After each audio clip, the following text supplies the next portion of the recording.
एक पंडित जी थे, बहुत अच्छे विद्वान, प्रकांड विद्वान थे। कथा कहा करें, कथा ही उनकी रोजी रोटी थी। तो उन्होंने राजा से कहा, बोले राजन तुम दुखी दिखाई पड़ते हो। बोले हाँ पंडित जी, मैं बहुत दुखी हूँ। बोले दुख का कारण, मेरे मन को शांति नहीं, मेरे मन में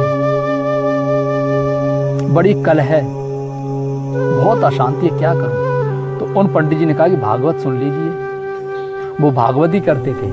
बोले महाराज आप भागवत सुन लीजिए। भागवत से राजा परीक्षित जी को परम शांति मिली, परम शांति नहीं परम धाम मिल गया। तो राजा ने कहा अरे वाह, हमने भी सुन रखा है कि कथा भागवत सुनने से, कि भागवत कथा सुनने से परम कल्याण की प्राप्ति होती है। बोले पंडित जी व्यवस्था बनाओ। अब सामान आ गया, देशी घी, सारी व्यवस्था हो गई, सामग्री आ गई, कथा शुरू हो गई। अब जब कथा समाप्त हुई, भंडारा हो गया, तो पंडित जी दान दक्षिणा दे दिए राजा। दान दक्षिणा देने के बाद पंडित जी तो चले गए अपने घर। तब राजा ने देखा कि वही काम, वही क्रोध, वही लोभ, वही मोह ज्यों क्यों त्यों बना हुआ है। बोले लगता है इन्होंने कथा ठीक से सुना ही नहीं। तब फिर राजा ने घोषणा करवा दी, डुगडुगी बजवा दी कि जो भागवत कथा हमें सुनाएगा, हमें उससे मन मांगा दान देंगे। तो बड़े बड़े फिर व्यास लोग जुटने लगे, कोई कोकिला, कोई मानस मर्मज्ञ, कोई मानस कोकिल, कोई मानस सम्राट, ऐसे ऐसे डिग्रीधारी इकट्ठे होने लगे और कथा चली। कम से कम ये 6 महीना कथा चली, लेकिन 6 महीना में रिजल्ट राजा को यही मिला कि ना काम, ना क्रोध, ना लोभ, ना मोह, कोई विकार दूर ही नहीं हुआ। तब राजा ने कहा कि सब पाखंडी हैं, ये ढोंगी हैं, मंत्री, सेनापति, इन सबको जेल में बंद करो, ढूंढो। तो जितने कथावाचक थे, व्यास थे, सबको क्या किया, जेल में बंद कर दिया। अब तो उधर जो दूर दूर विद्वान थे, उन्होंने कहा उस राजा के पास मत जाना, उस राजा के पास कभी मत जाना, बड़ा दुष्ट है वो, हम जैसे विद्वानों को, प्रकांड ब्राह्मणों को जेल में बंद कर दिया। तो 6 महीना तक सन्नाटा रहा। 6 महीने के बाद एक ब्राह्मण जो है बड़ा दुखी रहा, वो भी कथा करते थे। तो राजा बहुत दान देता है, बोले चलो उनको कथा हम सुनाते हैं। तो वो कथा सुनाने वहाँ पहुँचे 6 महीने के बाद में। तब राजा ने कहा, बोले विप्रवर कहिए। बोले राजन हम आपको कथा सुनाएंगे। बोले आइए, 6 महीने के बाद कम से कम कोई तो आया। बोले सुनाइए। तो उन्होंने वही कथा सुन, कथा तो कोई अलग है नहीं। कथा चाहे वृंदावन में सुनो, चाहे मथुरा में सुनो, चाहे वहाँ गांव गांव में सुनो, वही एक ही कहानी है। तो वही उन्होंने कथा सुनाई, कथा हुई, भंडारा हुआ। बोले पंडित जी रुकना पड़ेगा। 2 दिन पंडित जी रुके, कथावाचक व्यास जी। तो राजा ने देखा ना काम, ना क्रोध, ना लोभ, ना मोह, कोई विकार कम ही नहीं हुआ। बोले इनको भी जेल में बंद करो, उनको भी जेल में डाल दिया। उसके बाद में उनका लड़का था सत्संगी, वो सत्पुरुष के पास में आता जाता था, वो महापुरुष का सेवक शिष्य था। वो लड़का जब घर आया तो अपनी माँ से पूछा कि पिताश्री कहाँ गए। बोले बेटा आज 3 दिन हो गया, उस राजा के पास गए तो वहाँ से लौटे ही नहीं। तब फिर वो लड़का गया, वहाँ का सारी परिस्थितियों से अवगत हुआ। तब लड़का ने कहा, बोले राजन हम आपको कथा सुनाएंगे। बोले भैया तुम भी सुनाओ। बोले हमारी एक शर्त है। बोले क्या।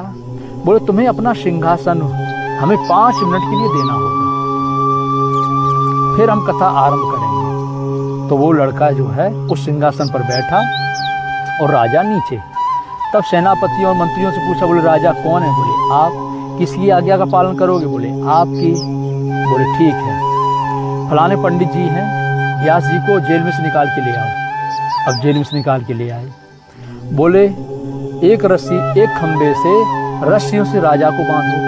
बांध दिए। एक खंबे से इन पंडित जी को रस्सियों से बांधो, व्यास जी को बांध दिए। तो पंडित जी को रस्सी से बांधने लगे, व्यास जी को तो बिगड़ने लगे। एक तो ये दुष्ट राजा, ये पापी राजा, जिसने हम जैसे विद्वान प्रकांड विद्वानों को आजकल धौंस देते हैं ना कि हमारे जैसा विद्वान कौन है, हम जैसे प्रकांड विद्वान को अपशब्द कैसे कह दिया, हम जैसे प्रकांड विद्वान की निंदा कैसे कर दिए। अब देखो इस कहानी से आपको बहुत शिक्षा मिलेगी, पूरा सार तत्व हम इस कहानी बता रहे हैं।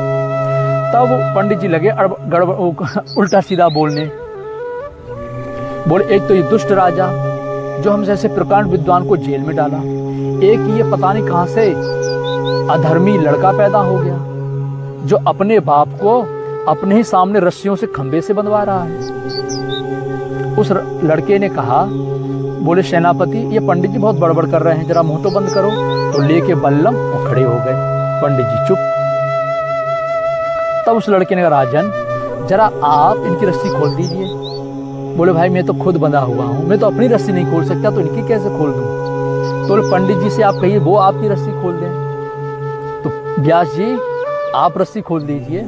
बोले बेवकूफ, हम खुद रस्सी से बंधे हुए हैं तो हम रस्सी कैसे खोल दें। बस लड़का उतर के नीचे आया, राजा को उस पर बैठाया और हाथ जोड़ करके बोला, बोले राजन आपको कथा सुननी है, आत्मस्वरूप की प्राप्ति करनी है तो किसी महापुरुष के पास जाओ, किसी तत्वदर्शी के पास जाओ, सद्गुरु के पास जाओ। वो तुम्हें कथा सुनाएंगे, वो तुम्हें कल्याण का मार्गदर्शन करेंगे। जिन परीक्षित जी ने कथा सुनी थी वो ब्रह्म स्वरूप में स्थित महापुरुष थे। कौन? सुखदेव मुनि। वो सुखदेव मुनि कौन थे? वो किताबों के कीड़े नहीं थे, वो पढ़ लिख करके उपदेश नहीं कर रहे थे, उन्हें परम तत्व परमात्मा को प्राप्त करके अपने अनुभव को बता रहे थे। अपने अनुभव को ही राजा परीक्षित से बताए और राजा परीक्षित का उद्धार हुआ। तो जो कल्याण स्वरूप में स्थित महापुरुष होते हैं उनके द्वारा जो हमें साधना मिलेगी वही कथा है, और साधना के द्वारा जो हमें जागृति प्राप्त होगी वही कथा है। वास्तव में वही असली कथा तो वही है जब हम भजन चिंतन करेंगे, और भजन चिंतन के द्वारा हमें भगवान उठाने बैठाने लगे, अंग फड़कन होने लगे, स्वप्न में कुछ दिखाई पड़ने लगे, ये हो गई कथा आरंभ। उससे पहले तो हम भटक रहे हैं और भटका रहे हैं।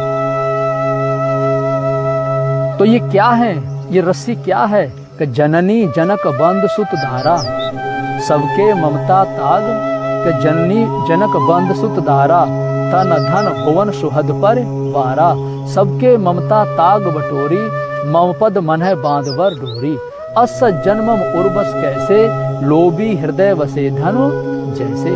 ये रस्सी के धागे क्या हैं? जननी माने माँ, जनक माने पिता, बंधु भाई बहन, घर परिवार मित्र रिश्तेदार, इन सारे तागों को बटोर के एक रस्सी बना लो। और जो एक रस्सी बना करके इस रस्सी को मेरे चरणों में समर्पण कर देता है, भगवान राम विभीषण से कह रहे हैं, ये भगवान राम का उपदेश है, मेरा नहीं है, ये महापुरुष का उपदेश है। तुलसीदास जी रामायण में कह रहे हैं और रावण भगवान राम कह रहे हैं कि जो इतना कर ले जाता है मेरे चरण कमलों में, इन सारे धागों की रस्सी बना के डाल देता है, असज्जन उर्वस कैसे, वो पुरुष वो सज्जन मेरे हृदय में कैसे निवास करता है, लोभी के हृदय में धन। तो क्या इन रस्सियों से छूटे हुए हैं व्यास? क्या इन्होंने रिश्तेदार, क्या माता पिता अपनी पत्नी से विरक्त हो गए हैं? जब इन सब से विरक्त थे सुखदेव मुनि। तब राजा परीक्षित का उद्धार हुआ। तो सुखदेव जैसे महापुरुष को ढूंढो, उनके पास जाओ। इन व्यासों के पास जाओगे तो ये नई नई रूढ़ियां देंगे, भ्रांतियां देंगे, कभी नहीं निकल पाओगे, इसी मर जाओगे। जैसे एक मछली एक जाल में बज करके फंस करके प्राणों की आहुति दे देती है, जैसे बहेलिया के जाल में फंस करके पक्षी अपनी जान दे देता है। तो ये बहेलिया हैं, ये मछली की तरफ फंसाने वाले मछुआरे हैं, तुम्हें मार डालेंगे। ये नाना प्रकार की पूजा पद्धतियों रूपी जाल में फंसा करके, ये नाना रूपी मंत्रों को अलग अलग भगवान बता करके, मेरे बंधुओं मेरी भाई और बहनों, इस दृष्टांत से आप समझ गए होंगे। तब उस लड़के ने कहा कि तुम किसी तत्वदर्शी महापुरुष के पास जाओ, सदगुरु के पास जाओ, वो तुम्हारा उद्धार करेंगे। ये तो हमारे उदर पूर्ति के लिए, हम अपने परिवार को चलाने के लिए कथा कहते हैं। क्या इससे आगे कुछ और कर रहे हैं? क्या इसके आगे इनके पास कोई और व्यवस्था है? अहंकार भरे शब्दकोश, अहंकार भरी वाणी, या इससे नीचे कुछ बोल रहे हैं? और जिस गद्दी पर ये विराजते हैं, क्या इस गद्दी के योग्य हैं? वो गद्दी किसकी है? सुखदेव मुनि की। सुखदेव मुनि कौन थे?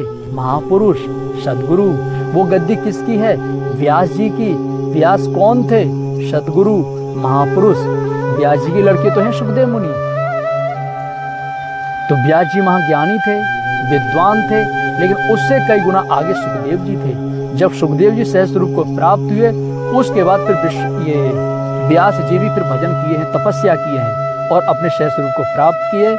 उन्हीं ने भागवत, उपनिषद, पुराण, गीता, महाभारत इत्यादि की रचना की। किसी भी आप शास्त्र पुराण में राधा शब्द नहीं पाओगे। जो ये राधा राधा का रट लगाए हैं, जो राधा राधा के पीछे पड़े हैं।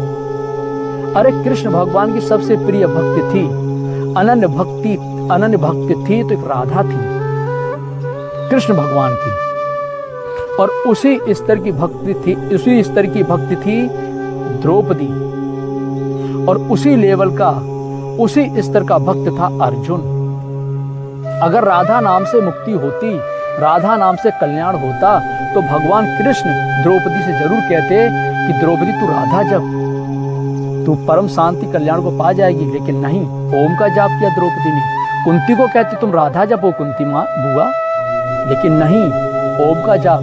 और अर्जुन को तो एक बार नहीं, 6 बार भगवान कृष्ण कह रहे हैं अर्जुन ओम नित्य का अक्षरम ब्रह्म। ओम ही उस ब्रह्म का परिचायक नाम है। अक्षरों में ओमकार मैं हूँ।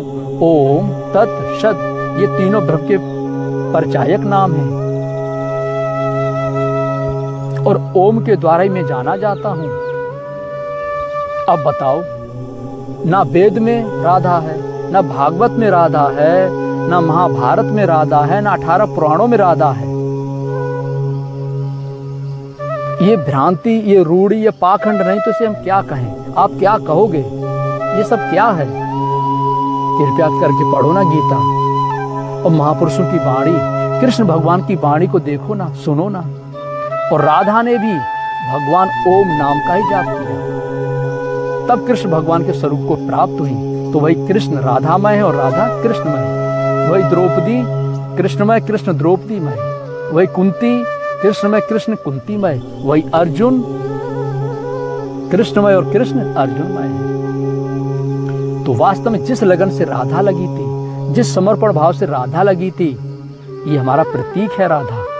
उसी लगन और श्रद्धा से हम भी भगवान का भजन करेंगे जैसा कृष्ण भगवान ने बताया, तो हम भी अवश्य कृष्ण भगवान के स्वरूप को प्राप्त कर लेंगे। तो इसलिए मेरे बंधुओं, किसी के कहे हुए शब्दों में मत आओ।